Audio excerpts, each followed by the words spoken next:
This morning we are looking at the knowledge of God. And we're taking our text from Judges chapter 2 from verse 8. It says, "Now Joshua the son of Nun, the servant of the Lord, died when he was 110 years old.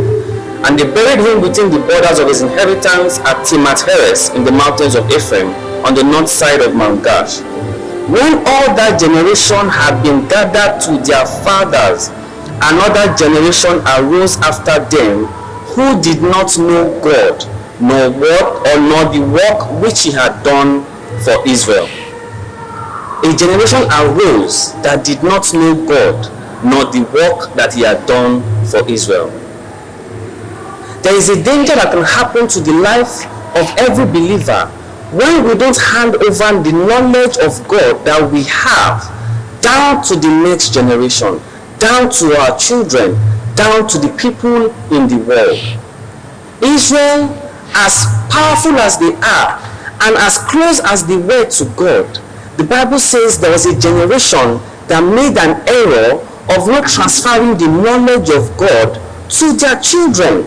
And the result was that a whole generation arose in Israel who didn't even know God, nor what he had even done for them.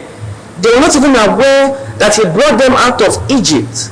They were not aware of the pillars of fire and cloud. They are not aware of the manna from heaven. And the result of this was that these people, their children, began to worship other gods. If we do not teach the children, if we do not teach the people who God is, the world will teach them who God is not. The duty falls on us as witnesses to Christ to make sure that there is a transference of the knowledge of God from us to them. Because Jesus came to die for them, and he made us witnesses of his birth, his death, his resurrection, and his ascension. So it is on us to transfer this knowledge to them. If we take this knowledge to the grave, we are doing a disservice to the gospel.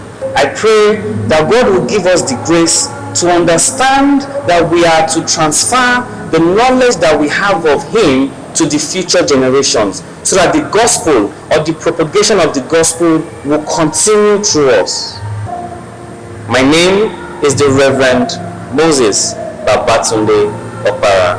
God bless you.